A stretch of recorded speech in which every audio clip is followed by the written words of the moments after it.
আসসালামু আলাইকুম। Welcome to Moni's cookbook. আশা করছি সবাই ভালো আছেন। আজকে আমি একটি আমের রেসিপি তৈরি করছি। এই গরমে ঠান্ডা ঠান্ডা খেতে ভালো লাগে এমন একটি ডেজার্ট আমি তৈরি করছি। আশা করছি আপনাদের ভালো লাগবে। এখন আমের সিজন, আমরা যে কোনো রকমের আম দিয়ে রেসিপি তৈরি করতে পারি। এখানে আমি একটি ছোট বোল নিয়ে নিয়েছি, আর আমি 1 টেবিল চামচ চিয়া সিড দিয়ে দিচ্ছি। পানিতে ভিজিয়ে রাখবো পরিমাণ মতো পানি দিয়ে।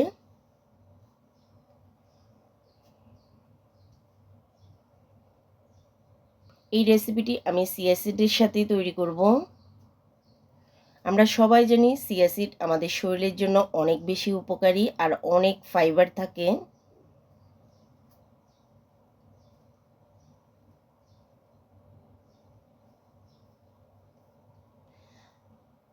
এখন চিয়া সিড অ্যাভেলেবল সব জায়গায়ই পাওয়া যায়। এটা হেলথের জন্য অনেক বেশি উপকারী। এখন আমি কভার করে দিয়ে 30 মিনিটসের মতো ভিজিয়ে রাখবো।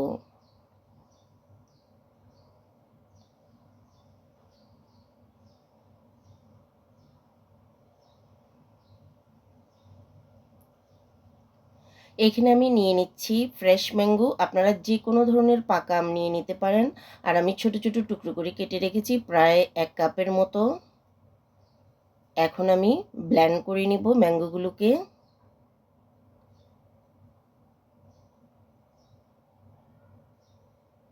যে কোনো আম দিয়ে তৈরি ডেজার্ট আমার ভীষণ ভালো লাগে। দেখতে পাচ্ছেন আমি ব্লেন্ড করে নিয়েছি। এখন আমি একটি ছোট পাতিল নিয়ে নিচ্ছি। আমি দিয়ে দিচ্ছি 1 কাপ পরিমাণ মিল্ক।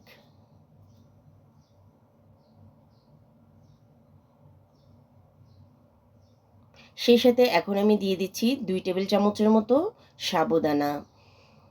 আমি অল্প পরিমাণেই সাবুদানা নিয়েছি, আপনারা চাইলে পরিমাণে আরও বাড়িয়ে নিতে পারেন। সেক্ষেত্রে দুধের পরিমাণটা আরও বাড়িয়ে দিতে হবে। প্রথমে আমি ভিজিয়ে রেখেছিলাম সাবুদানাগুলিকে। এখন আমি দিয়ে দিচ্ছি 3 টেবিল চামচের মতো কনডেন্সড মিল্ক। যেহেতু আমার আমটা অনেক বেশি মিষ্টি, সেজন্য আমি বেশি পরিমাণ সুগার অ্যাড করব না। আপনারা চাইলে সুগার অ্যাড করতে পারেন অথবা কনডেন্সড মিল্ক দিয়েও তৈরি করতে পারেন।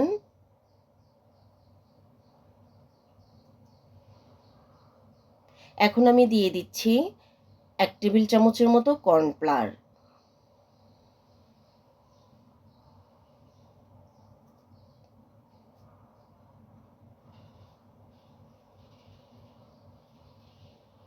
এখন আমি একটি হুইস্কের সাহায্যে ভালোভাবে মিক্স করে নিচ্ছি।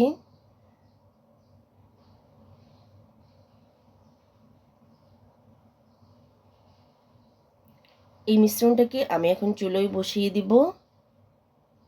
জাল মিডিয়াম করে দিয়ে অনবরত নাড়াচাড়া করে আমি এটা তৈরি করে নিব। এটা 6-7 মিনিটের মধ্যেই হয়ে যাবে। আর অনবরত নাড়াচাড়া করেই কিন্তু তৈরি করতে হবে। যেহেতু এখানে সাবুদানা দেওয়া আছে, সাবুদানাটা দুধের সাথে সিদ্ধ হতে মিনিমাম 6-7 মিনিট সময় নেবে। নাড়াচাড়া বন্ধ করলে কিন্তু পাতিলের নিচে লেগে যাওয়ার সম্ভাবনা থাকবে। দেখতে পাচ্ছেন অনেকখানি থিকনেস চলে এসেছে, আর সাবুদানাগুলিও অনেকখানি সিদ্ধ হয়ে গেছে। এখন আমি অ্যাড করে দিচ্ছি ব্লেন্ড করা আম।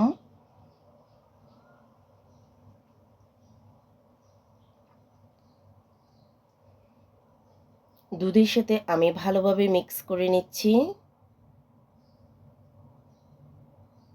গরমে এই ডেজার্টটা কিন্তু অনেক বেশি ভালো লাগে ফ্রিজে রেখে ঠান্ডা ঠান্ডা খেতে।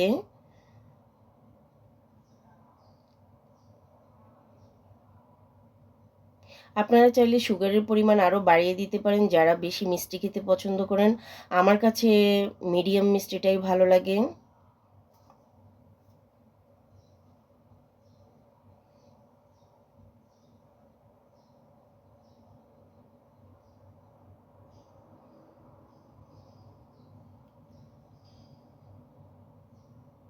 ভালোভাবে আমি নাড়াচাড়া করে দিচ্ছি যাতে আমটা মিশিয়ে যায়।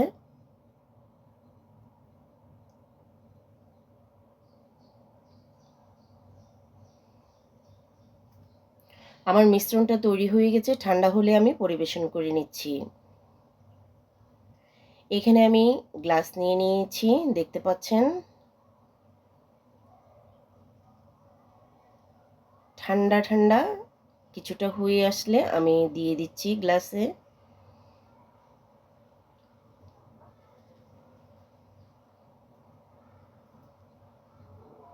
এখন আমি দিয়ে দিব ভিজিয়ে রাখা চিয়া সিডগুলি।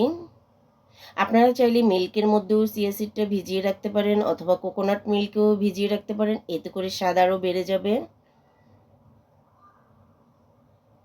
আমার কাছে এই ডেজার্টটা কিন্তু বেশি থিকনেস বা গাঢ় হলে ভালো লাগে না, একটু একটু লিকুইড টাইপ অফ থাকলেই কিন্তু এটা খেতে ভালো লাগে। আমি এখন দিয়ে দিচ্ছি কিছুটা আমের কুচি।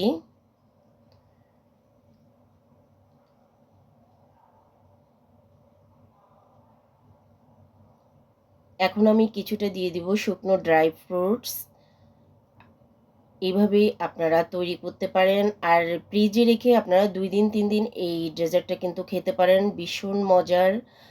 যদি আপনাদের ভালো লেগে থাকে আমার রেসিপিটি, অবশ্যই একটি লাইক দিয়ে সাবস্ক্রাইব করে দিবেন আমার চ্যানেলকে। তো আজ এই পর্যন্ত, সবাই ভালো থাকবেন, সুস্থ থাকবেন। আল্লাহ হাফেজ, আসসালামু আলাইকুম।